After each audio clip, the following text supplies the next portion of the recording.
రాష్ట్రం మొత్తం కూడా పంచాయతీల్లో డబ్బులు లేక చెత్త ఎక్కడికక్కడ పేరుకుపోయింది. ఈ వర్షాకాలంలో మలేరియా, డెంగ్యూ, వైరల్ ఫీవర్స్ వస్తాయి.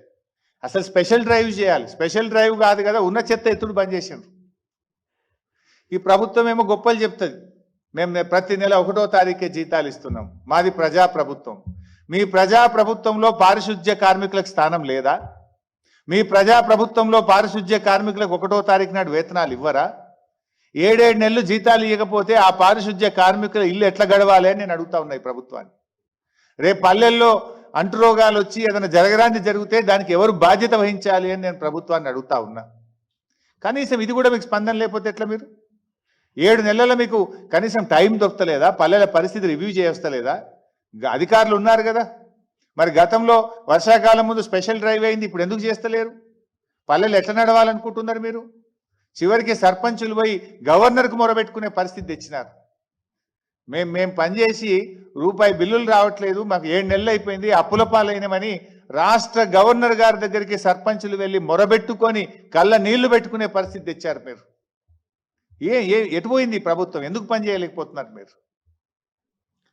ఇవాళ వేతనాలు అందకపోవడంతో ధర్నాలు చేస్తున్నారు పారిశుద్ధ్య కార్మికులు. ప్రతి చోట ధర్నాలు చేస్తున్నారు, కలెక్టర్లకు మెమోరాండాలు ఇస్తున్నారు, స్థానిక ఎమ్మెల్యేలను కలుస్తూ ఉన్నారు, అయినా కూడా పొందడం లేదు. ఇప్పుడు వాస్తవానికి వర్షాకాలం వస్తే ఏముంటుంది? ఫాగింగ్ చేయాలి, దోమలు అరికట్టడానికి ఫాగింగ్ చేయాలి. పెరిగిన గడ్డిని మీద స్ప్రే చేయడానికి గడ్డి మందు కొనుక్కొచ్చి స్ప్రే చేయాల్సి ఉంటుంది. బ్లీచింగ్ పౌడర్, కొత్త నీళ్ళు వస్తాయి కనుక బ్లీచింగ్ పౌడర్ కలపాల్సి ఉంటుంది. ఇలా గ్రామ పంచాయతీలో డబ్బులు లేక బ్లీచింగ్ పౌడర్ లేదు, ఫాగింగ్ లేదు, గడ్డి మందు లేదు, ట్రాక్టర్ల డీజిల్కు పైసలు లేవు, సఫాయి కార్మికులకు జీతాలు లేవు, మొత్తం అస్తవ్యస్తమైపోయినటువంటి పరిస్థితి. అంటే ప్రజాపాలన అంటే పల్లెలు ప్రజాపాలనలో భాగం కాదా? పల్లెల్లో పారిశుద్ధ్య నిర్వహణ ప్రభుత్వం బాధ్యత కాదా? ఏమైంది? మీ ఇంటెలిజెన్స్ ఏమైతుంది?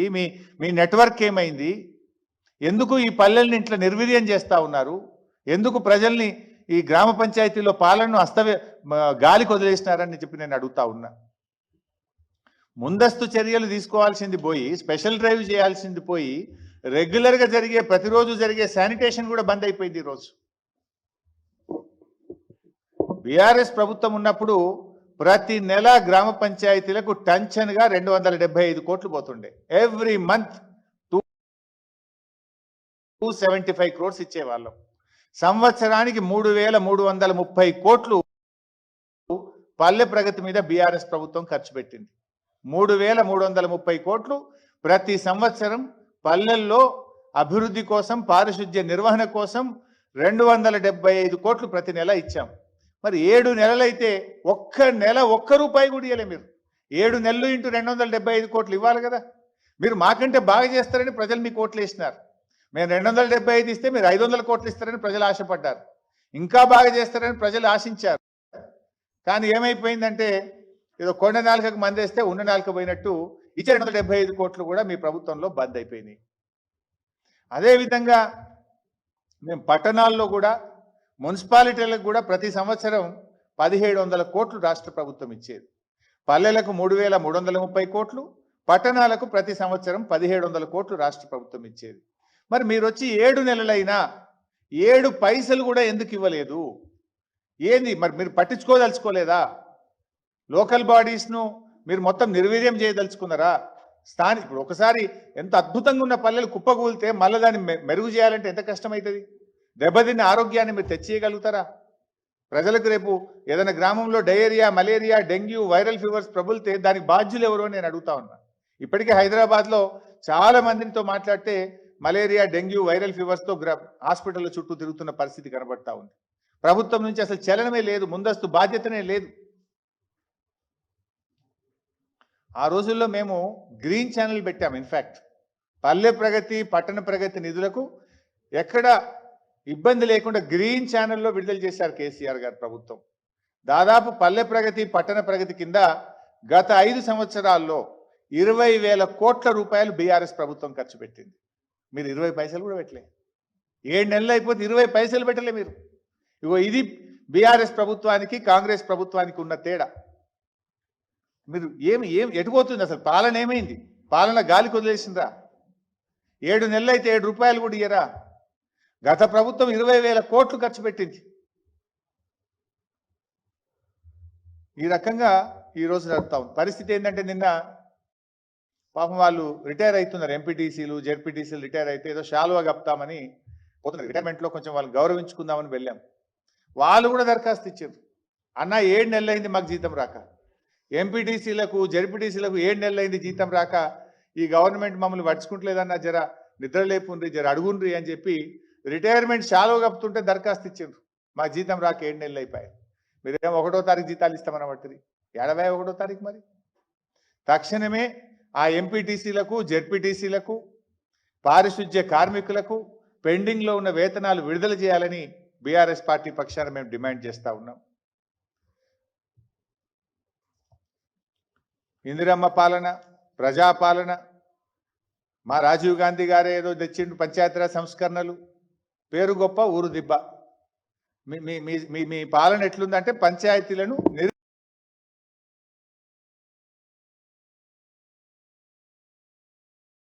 నిర్వీర్యం చేస్తా ఉన్నారు, లోకల్ బాడీలను నిర్వీర్యం చేస్తా ఉన్నారు మీరు.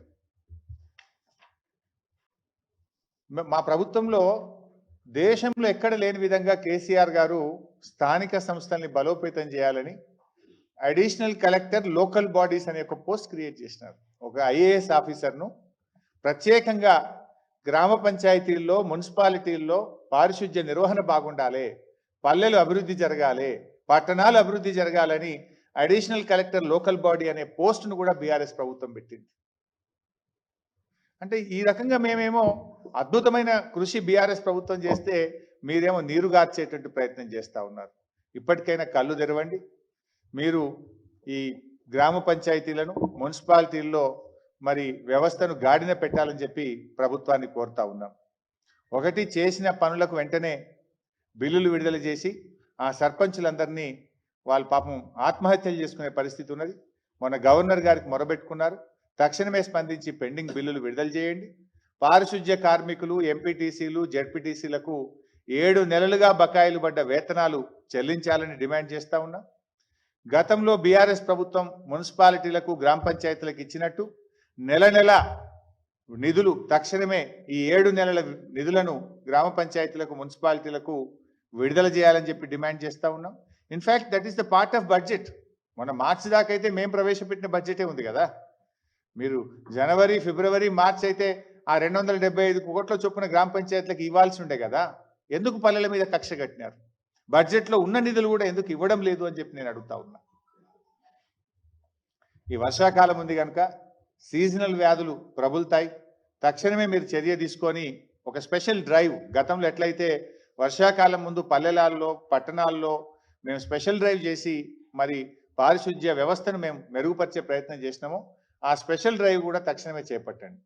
ఆడేం బ్లీచింగ్ పౌడర్ లేదు, ఫాగింగ్కు కావాల్సిన మందులు లేవు, చాలా ఇబ్బందిమైనటువంటి పరిస్థితి ఉన్నది. ప్రభుత్వం ఒక రివ్యూ చేసి తక్షణమే దీని మీద తగిన చర్యలు తీసుకోవాలని చెప్పి మేము కోరుతా ఉన్నాం.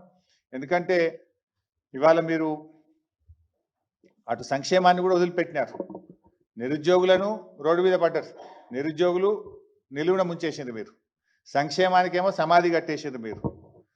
దయచేయాల్సినటువంటి ప్రభుత్వం ఏమైనా మాట్లాడితే దబాయించే ప్రయత్నం చేస్తూ ఉంది. రాష్ట్రంలో ఆంక్షలు తప్ప పింఛన్లు లేవు. ఇలా పరిస్థితి ఏంటంటే బైసాబ్, ఇలా 1వ తారీఖు జీతం ఇస్తామని గొప్పలు చెప్తున్నారు కదా. మీరు ఏ ఊరు కొన్నా ఒక అవ్వని అడుగుండ్రి, ఒక తాతని అడుగుండ్రి. 2 నెలల పెన్షన్ బాకీ పడ్డది గవర్నమెంట్. మే నెల పెన్షన్ రాలే, జూన్ నెల పెన్షన్ రాలే. అవ్వా తాతలకు 2 నెలల పెన్షన్ బకాయి పడ్డారు. పక్కనేమో చంద్రబాబు నాయుడు గారు 4,000 పెన్షన్ ఇచ్చిండు, పాత బకాయిలు కలిపి 7,000 పెన్షన్ 1వ తారీఖు అందించిండు. ఆయనేమో 1వ తారీఖు 7,000 ఇస్తే నువ్వు ఇచ్చే నువ్వు 4,000 చేస్తా అంటివి, 4,000 చేయకపోతివి, ఇచ్చే 2,000 2 నెలల నుంచి ఎగబెడితివి. ఎన్నడిస్తావు?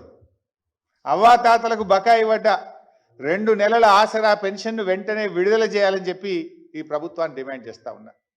మీరు 4,000 ఇస్తామన్నారు, ఆ 4,000 కూడా వెంటనే మీరు ఆ రోజు బాండ్ పేపర్ల మీద రాసిచ్చిండ్రు.